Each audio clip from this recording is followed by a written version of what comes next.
sungai. Oke, saya akan kasih tahu bahwa di kitab ini sudah dijelaskan apa saja yang ada dalam negeri itu, saudara.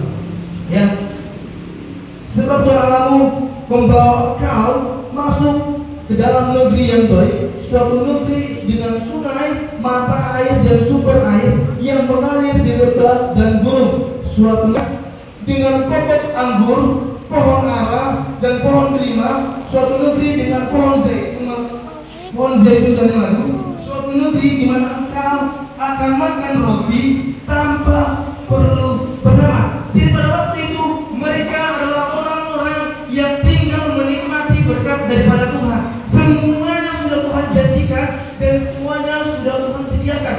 Yang sudah Tuhan sediakan sesuai dengan apa yang sudah Tuhan janjikan. Yang pasti adalah demikian. Tetapi di ayat yang ke-11 dikatakan, hati-hatilah supaya jangan engkau melupakan Tuhan Allahmu. Peringatan ini adalah titik daripada poin yang perlu kita ketahui sama-sama, bahwa pada masa itu mereka diingatkan supaya tidak lupa dengan Tuhan.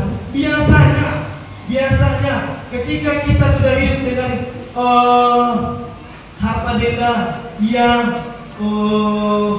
sandang, papan, pangan, 4 sehat, 5 sempurna sudah tercukupi semua, biasanya mudah lupa dengan Tuhan. Biasanya mudah lupa dengan Tuhan, tapi di sini enggak. Kita semua dicukupkan papan, sandang, pangan, dan pada 4 sehat, 5 sempurna, tapi kita tidak lupa dengan Tuhan, amin. Ya kan? Buktinya kita punya nafas, punya apa ya? Punya mobil kali, punya apa lagi? Nanti kalau saya katakan nanti ketahuan jadinya, ya kan? Pokoknya itu menunjukkan ketika kita ada di tempat ini, menunjukkan bahwa kita tidak lupa dengan Tuhan. Kita tidak lupa dengan karya Tuhan. Segala sesuatu yang Tuhan sudah nyatakan buat bangsa Israel pada waktu itu di tanah Kanaan ini, mereka boleh menikmati ada banyak hal yang Tuhan sudah sediakan. Tetapi intinya diperingatkan kepada mereka bahwa tidak boleh melupakan Tuhan. Hati-hatilah supaya jangan engkau melupakan Tuhan Allahmu dengan tidak berpegang pada perintah, peraturan dan ketetapannya yang kusampaikan kepadamu pada hari ini. Ini yang disampaikan kepada mereka. Kenapa? Itu tadi yang sudah saya katakan. Biasanya ada banyak orang-orang yang terjebak di dalam kepuasan duniawi yang akhirnya menjerumuskan kepada keputusan hubungan dengan Tuhan. Ini yang perlu sama-sama kita ketahui. Nah, apa hubungannya dengan akhir tahun? Saya mau kasih tahu, saudara, bahwa ketika kita sudah buat target tadi, ataupun sudah buat target itu nggak masalah ya. Tetapi yang Bapak Ibu dan saya perlu ketahui bahwa dalam 1 tahun ada banyak masalah. Dalam 1 tahun ada banyak persoalan. Dalam 1 tahun ada banyak berkat daripada Tuhan. Ya kan? Ada banyak berkat anugerah yang Tuhan sudah sediakan.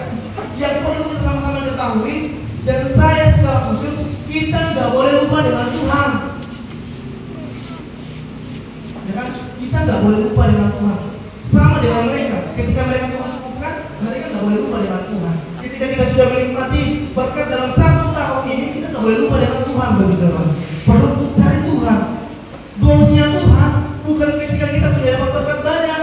Goalsnya Tuhan adalah ketika kita sudah menikmati, kita perlu ingat Tuhan. Kata firman Tuhan apa? Hati-hatilah supaya jangan engkau lupakan Tuhan Allahmu. Dangernya Tuhan, peringatannya Tuhan, larangannya Tuhan, supaya kita tidak lupa dengan Tuhan. Ini bukan katanya saya, tetapi ini kata firman Tuhan sendiri.